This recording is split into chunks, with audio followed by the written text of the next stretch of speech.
내 모모가 사라졌다. 이번엔 정말 우리 주변에서 특히 전 기자에게는 흔히 일어날 수 있는 일입니다. 트윈남 전 기자가 특가 세일에서 인쇼한 댄디룩 택배들, 여러분이 3개월 할부로 산 가방, 우리 댕댕이 맘마, 부모님 선물, 택배 아저씨한테 전화 와서 그냥 문 앞에 놔주세요 했는데, 분명히 아저씨가 문 앞에 놨다 했는데 내 소중한 택배가 없다. 이럴 경우 보상받을 수 있을까요? 택배 표준 약관에 따르면 택배 기사는 원칙적으로 받는 사람에게 직접 전달해야 합니다.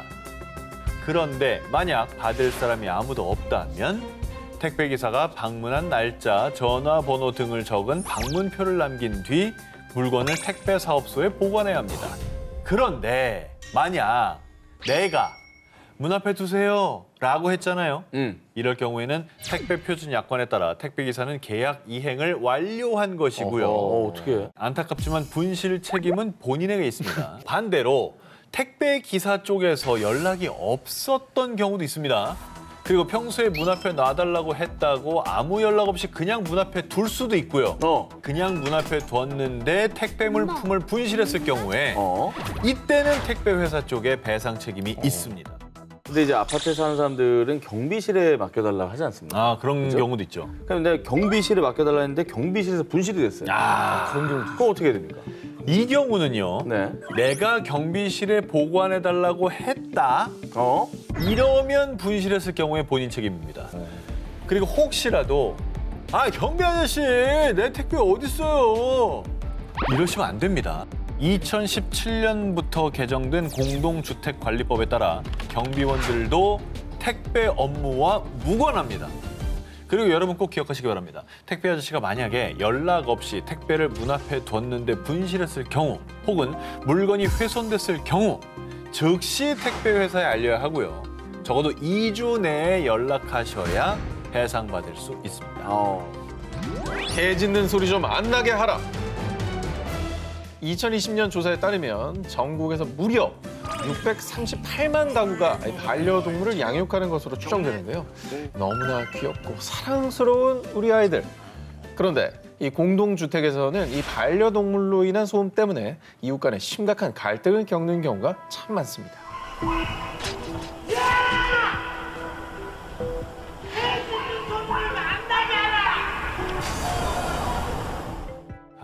요즘 정말 반려동물 키우는 집이 진짜 많고요.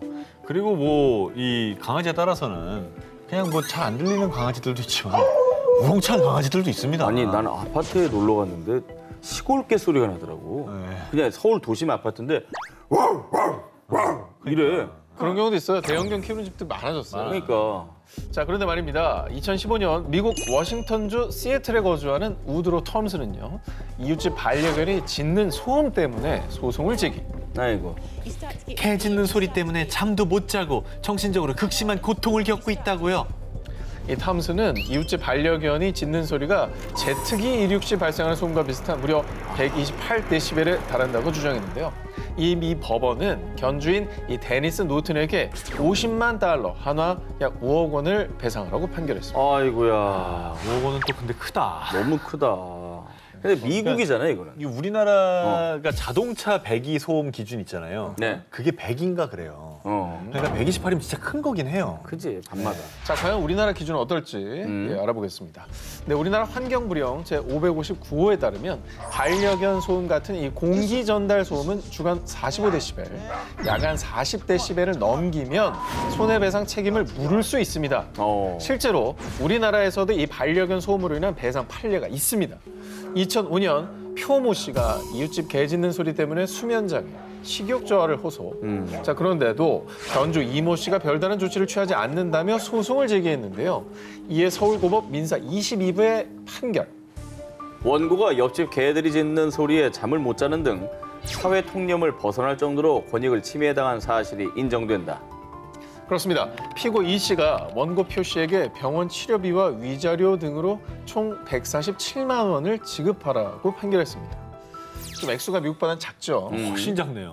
참고로 이 표시가 이웃집 반려견으로 인한 수면 장애 등 피해 사실을 구체적으로 증명하기 때문에 원고 일부 승소 판결을 받을 수 있었다고 합니다. 방음 장치를 별도로 하거나 좀 바닥에 매트라도 깔아주면 그나마 뭐 다 100% 막진 못하겠지만은 배려가 될 수 있을 텐데. 어쨌든 본인의 즐거움을 위해서 타인의 권리를 희생할 수는 없는 거잖아요. 반려가구 638만 시대. 사랑하는 반려동물을 아껴주는 것도 좋지만요. 우리 이웃을 배려하고 또 더불어 사는 노력이 필요하지 않을까요? 모모가 된 층간소음 싸움. 요즘 정말 심각한 사회 문제로 대두되고 있는 층간소음 갈등. 이 층간소음으로 인한 스트레스로 고민하는 분들 많으실 텐데요. 누리꾼들 사이에서도 항의하러 찾아가기만 해도 불법이라던데요. 한두 번은 괜찮은 걸로 알고 있어요. 이 층간소음에 대해서 어디까지 항의를 할 수 있는 건지 추측이 분분하죠. 아, 이게 어떻게 생각하면 그냥 뭐 사람이 살면서 소음이 안 날 수는 없으니까라고 생각할 수도 있는데 이거가 또 좀 예민한 사람들 있잖아요. 예민해서 힘들어하는 사람들은 정말 삶이 피폐해지더라고요. 그러니까요. 이게 감정 싸움이 또 커져가지고 실제로 좀 비극적인 일들도 일어나잖아요. 아유, 뭐 목숨을 잃기도 하고 그러죠. 네. 자, 근데 궁금한 것이 이제 어디까지 항의가 가능한 겁니까? 아하. 자, 그래서 이 층간소음에 대한 실제 판례를 취재해왔습니다. 2020년 5월 서울 관악구의 한 빌라에 거주하는 A씨는 위층에 거주하는 B씨와 평소 층간소음으로 갈등을 빚었는데요. 그러던 어느 날 아씨, 또 쿵쾅거리네. 이번엔 정말 못 참겠어. 띵동띵동, 저기요, 당장 좀 나와봐요. 아, 아랫집 분이시구나. 앞으로 안 그럴게요. 죄송해요. 당시 B씨는 현관문을 살짝 열고 A씨에게 사과했는데요. 그런데 이때 화가 난 A씨가 갑자기 B씨의 집 문을 열고 현관까지 들어가 항의. 이에 당황한 B씨는 A씨를 주거 침입죄로 고소했습니다. 이거는 저 올라간 남성의 마음을 이해는 하지만 이건 실수하신 것 같아요. 아, 그래요? 네. 같은 생각입니까? 아니, 근데 좀 상황을 더 자세히 볼 필요는 있을 것 같아. 과연 어떤 상황에서 이런 일들이 벌어졌고 뭐 얘기하다 보면 사람이 이렇게 될 수도 있잖아요. 자, 형법상 주거 침입 범주에서 주거란 단순히 집 내부만을 의미하지 않습니다. 아, 정말? 공동주택의 현관 안이나 공용 계단, 복도 등도 해당될 수 있는데요. 아, 복도도? 그렇습니다. 자, 이에 따라 1심에서는 피고인은 피해자 혼자 있는 집에 찾아가 강제로 출입문을 열고 주거에 침입했다. 피해자 주거의 평온을 해쳤다는 이유로 A씨에게 벌금 100만 원을 선고했습니다. 그건 그거고 이건 이거구나. 그러니까 자, 이에 A씨가 항소했지만 2심에서도 A씨가 유죄라고 판단. 다만 평소 층간소음이 반복된 점, 피해자와 원만히 합의된 점을 고려해 벌금형 선고를 유예했습니다. 야, 그러면 상대방이 진짜 내 집 앞까지 왔는데 위협을 느꼈다. 이것도 뭐 어떻게 보면 원칙적으로 이 불법을 저지른 거네요. 문을 두들겼다든가 이게 그렇죠. 다 협박에 해당이 될 거예요 아마. 근데 이제 요거는 그게 문제가 된 거지만 층간소음, 사실 이게 원인은 층간소음이었잖아요. 미쳐버리죠. 그러니까 요거에 대해서는 그러면 어떻게 항의해야 돼? 2013년 법원이 제시한 층간소음 항의 기준에 따르면 반복적이지 않은 단순한 전화 연락, 문자 항의, 현장 두드리기까지는 가능. 그리고 일회성 방문은 크게 문제가 되지 한 않습니다. 번은. 지나치게 반복적으로 현관문을 두드리거나 초인종을 누르는 행동은 상대방 집으로 들어가려고 하는 의도성을 짐작할 수 있기 때문에 주거 침입죄에 해당될 수 있다고 합니다. 풍문으로 들은 법 효력 있을까? 프리한 법률 상담소 이번에 제가 준비한 특종은 우리가 일상생활에서 흔히 접하는 사례들입니다. 풍문으로 들은 적은 있지만 이게 정말 법적으로 효력이 있을까 없을까? 이 알쏭달쏭한 궁금증으로만 모아봤습니다. 먼저 첫 번째 궁금증 빠밤. 대학생 A씨는 친구들과 술을 마신 뒤 택시를 타고 귀가하다가 그만 실수로 택시 안에 구토를 했는데 아이고. 그런데 17만 원? 아유, 아저씨, 택시비가 왜 이렇게 많이 나왔어요? 아, 택시 토했잖아요. 토하면 15만 원 배상해야 되는 거 몰라요? 택시비 2만 원 나왔죠? 배상이 15만 원 있죠? 17만 원 주세요. 자신이 실수를 한 것은 맞지만 그 금액이 지나친 것 같다는 A씨. 택시기사가 요구한 배상액 15만 원은 법으로 정해진 금액일까요? 시도 자치별로 조금씩 차이는 있습니다. 하지만 서울시의 택시 운송사업 운송약관에 따르면 차내 구토 등 오물 투기로 차량을 오염시킨 경우 15만 원 이내에 영업 손실 비용을 배상해야 한다라고 명시가 돼 있습니다. 어허. 하지만 이 택시 운송사업법 운송약관은 엄밀히 말하면 형사법적 강제력은 없습니다. 한마디로 이 약관이 형사처벌의 근거가 되지는 못한다는 뜻이고요. 하지만 택시 기사와 손님 간의 다툼이 발생해서 민사소송까지 간다면 이 약관이 판단의 기준으로는 적용될 수 있습니다. 두 번째 궁금증, 전기자처럼 아하. 쇼퍼홀릭들이 특히 궁금해할 만한 내용입니다. 인터넷 쇼핑몰에서 환불 불가라고 고지된 상품을 주문한 전 씨. 하지만 막상 제품을 받아보니 만족스럽지 못할 경우, 이런 경우 환불 받을 수 있습니다. 아. 전자상거래법 17조에 따라 물건을 수령한 날로부터 7일 이내면 환불 가능. 7일. 하지만 업체가 환불을 거절한다? 그때는 공정거래위원회에 신고할 수 있고요. 한국소비자원에서는 소비자와 판매자 사이의 분쟁을 조정해주는 제도를 운영하고 있습니다. 풍문으로만 들었던 법, 오늘 제대로 아셨으니 이제는 소비자의 당당한 권리 놓치지 않을 거예요. 녹취, 합법과 불법, 그 기준은? 2020년 공인중개사 A씨가 중개한 아파트에 하자가 생기며 매도인과 매수인 사이 소송이 벌어졌습니다. 당시 아파트 중개를 하면서 매물 계약에 관한 대화를 녹음했던 A씨는 녹취록을 증거로 제공했습니다. 그런데 말입니다. 이 녹취록으로 인해 법정에서 불리해진 매도인은 공인중개사 A씨가 동의 없이 대화를 녹음했고 이를 유포했다며 손해배상 청구 소송을 제기했습니다. 법원에서는요, 자신이 대화에 참여하고 있을 때 녹음하는 것을 금지하는 법은 없다며 위법 행위가 아니라고 밝혔습니다. 다시 말해서 녹취의 불법 합법 기준은 본인이 대화에 참여했는지의 여부가 중요. 만약 본인이 참여하지 않은 타인의 대화를 녹취했을 시 이는 불법 녹취에 해당합니다. 그렇다면 이런 사례는 어떨까요? 초등생의 학부모인 C씨는 담임교사의 아동학대 증거를 잡기 위해서 아이의 가방에 몰래 녹음기를 넣어 보냈다가 아동학대 정황을 발견해 신고했습니다. 자, 과연 이것도 불법 녹취일까요? 이게 불법일 거예요. 불법이다. 네. 그러니까 이게 불법이라는 거에 많은 학부모가 분노하고 있지만 아마 불법일 거예요. 그치, 불법이다. 이거는 이렇지 않으면 어떻게 이건- 그걸 밝혀? 이건 보호자로서 당사자로 좀 봐야 되지 않을까 싶어요. 그러니까 보호자는 이거 아니면 방법이 없는데 어떻게? 앞서 설명드린 기준에 따르면 분명 불법 녹취인데요. 하지만 상황에 따라 불법 녹취가 아닐 수도 있습니다. 어허. 합법으로 인정받기 위해서는 자녀에게 녹음 사실을 인지시키면 어허. 합법으로 인정받을 가능성도 있습니다. 아 그렇구나. 그게 당사자가 돼버리네. 그렇죠. 그렇군요.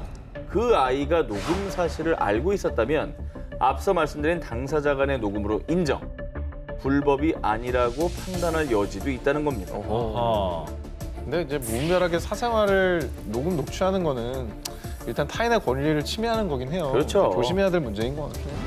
외도 증거 수집은 뭐뭐? 평생을 함께하기로 약속했던 배우자의 배신. 너무나 상처받고 피가 거꾸로 솟을 일인데요. 자, 그런데요. 배우자의 외도가 의심된다고 하더라도 지켜야 할 선이 있다고 합니다. 2018년 7월 A씨는 남편 B씨의 외도를 의심, 증거를 찾기 위해 남편의 휴대폰을 몰래 확인했습니다. 남편의 휴대폰 잠금을 풀어서 메신저를 확인한 결과 자기야, 우리 이번 주말에 여행 가는 거 맞지? 아니 당연하지. 와이프한테는 출장 간다고 거짓말했어. 빨리 우리 자기 보고 싶다. 사랑해. 충격을 받은 A씨는 남편이 다른 여성과 주고받은 메신저 대화창을 캡처해 자신의 휴대폰으로 전송했습니다. 대박이네요. 네. 대박이죠. 뭐 이게 제대로 근데 걸렸네. 너무 열받지만 증거가 안 됩니다. 통신 비밀 뭐 이런 법 있잖아. 네. 그런데 말입니다. 얼마 뒤 고소를 당한 사람은 남편 B씨가 아닌 A씨였습니다. 아내가 몰래 자신의 휴대폰을 훔쳐봤다는 사실을 알아챈 남편 B씨가 A씨를 정보통신망법 위반으로 고소한 것이지요. 정보통신망법은 누구든지 정당한 접근 권한 없이 또는 허용된 접근 권한을 넘어 정보통신망에 침입해서는 아니 된다라고 규정하고 있습니다. 이에 남편 B씨 측은 본인의 동의 없이 휴대폰 잠금을 해제한 아내 A씨의 행위가 정당한 권한 없이 정보통신망에 침입한 행위라고 주장을 한 것이죠. 아유, 진짜 뭐야. 하지만 A씨 측 변호인은 피고인의 행동은 외도를 한 남편이 잘못을 시인하게 만들어 가정의 행복을 지키기 위함이었습니다. 정보통신망법에 위반되는 행위였지만 실질적으로 위법이 아니라고 인정할 만한 특별한 사유가 있다고 주장했는데요. 그러나 법원은 이 주장을 받아들이지 않았습니다. 범죄 수사 등 필요한 경우에 한해 수사기관만이 전자정보를 수집할 수 있다는 게 이유였습니다. 다만 법원은 A씨가 초범이고 A씨와 피해자가 부부인 점, 또 범행에 이르게 된 경위 등을 참작해 벌금 100만 원을 선고했습니다.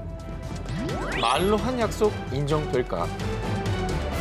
자, 이번 특종도 우리가 흔히 하는 오늘도 할 수 있는 실수, 이 구두 약속에 관련된 사건입니다. 다음에 밥 한번 먹자, 내가 살게, 이런 약속 정말 많이 하잖아요. 어허. 자, 그런데 다음에 만난 친구가 실제로 이 밥을 사지 않았다고 이 친구를 고소하진 않습니다. 적용을 고소를 하면은 전 무기징역입니다.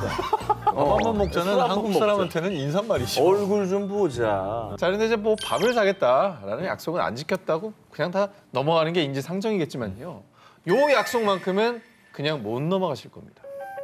2011년 경기도 성남시 지인 3명과 술을 마시던 A씨는 복권 넉 장을 구매합니다. 아이고. 한 장은 자신이 갖고 나머지 석 장은 B, C, D씨에게 각각 한 장씩 나눠줬는데요. 이에 기분이 좋았던 B씨는요. 야, 내가 복권도 선물 받고 기분 좋네 그냥. 내가 만약에 1등 당첨되면 말이야 A씨한테 내가 한 2억 줄게. 라고 약속했습니다. 자, 그리고 얼마 뒤 B씨는 실제로 복권 1등에 당첨. 와, 이게 야, 꽁트 대본 아니냐? 이게 실제 일어난 일이에요. 야, 어떡하냐. 당첨금 무려 약 14억 300만 원을 수령했습니다. 그런데 막상 복권에 당첨된 B씨는 A씨에게 약속했던 2억 원이 아닌 8천만 원만 건넸습니다. 자, 그러자 A씨는요. 아니, 분명 나한테 2억 원 준다고 약속했잖아요. 약속을 지키라고. B씨를 상대로 약정금 청구 소송을 제기했습니다. 아유. 자, 이런 경우에 이 B씨는 A씨에 대해서 당첨금 분배에 대한 구두 약속을 지킬 의무가 있을까요? 저는 구두 약속이라도 지켜야 된다고 생각하는 게 저 자리에 증인들이 있어요. 맞아. 나도 들었어. 그리고 거의 뭐 녹취 수준의 증언 능력, 증거 능력이 있지 않을까. 아니, 저는 그냥 이렇게 그냥 술자리에서 했던 구두 약속을 굳이 다 지켜야 되는가? 아니, 8천만 원 줬으면 솔직히 No, 성의 줘야 표시한 거 아니에요? 자, 과연 어땠을까요? 복권 당첨금을 나눠주겠다는 B씨의 구두 약속은 법적 효력이 있습니다. 서류가 아닌 말로 한 약속이라 해도 이 두 사람이 함께 동의했기 때문에 그 자체로 계약이 성립됩니다. 당연하지. 또 이를 입증할 수 있는 증거, 증인 등이 있다면 법적으로 효력을 인정받을 수 있는 겁니다. 실제로 법원은 B씨가 약속한 2억 원 중 지급하지 않은 나머지 금액 1억 2천만 원을 A씨에게 지급하라고 판결했습니다. 무섭다. 자, 그런데 말입니다. 이 상습적인 구두 약속으로 제작진에게 희망 고문을 한 범인이 바로 이 자리에도 있었습니다. 기자님이 다른 방송에서 이걸 해봤으면은 나 이거 해봤다 무슨 방송에 무슨 회차에서 이거 했으니까 자료화면으로 써라 내가 돈 줄게. 자기가 나온 방송 화면을 돈을 주고 사오면 자기가 돈을 주겠다. 그러면 돈을 주고 사야 되는 그리고 우린 다 증인이고 우린 다 동의한 거잖아요. 완벽하죠? 정 기자님이 나왔던 출연하셨던 부분을 돈 주고 사서 방송을 했는데 그럼. 돈을 본 적이 없습니다. 이것도 역시 법적으로 소송이 저희가 가능한 건지 이번에도 오늘의 데스크 양 변호사님께 여쭤봤습니다. 양 변호사님 오늘 바빴네. 구두 약속도 엄연한 구두 계약으로서 사인 간의 계약이 성립되었다고 볼 수가 있습니다. 만약에 전 기자님께서 제작진 분들에게 영상 구입비 전액을 본인이 지불하겠다라고 많은 사람들이 보는 앞에서 말을 했다면 그 영상 구입비 전액을 다 지불을 해야 되는 것이고요. 만약에 그렇게 전액을 지불하지 않았다. 이것은 민법상 채무 불이행으로 볼 수 있기 때문에 채무 불이행에 기한 손해배상 청구를 할 수 있습니다. 정말 죄송하고 좋습니다. 영상을 뭐 사라 뭐 이런 얘기를 제가 한다면 제가 진짜 보태겠습니다. 못해요? 예, 얼마나? 그건 저만의 비밀입니다. 그거는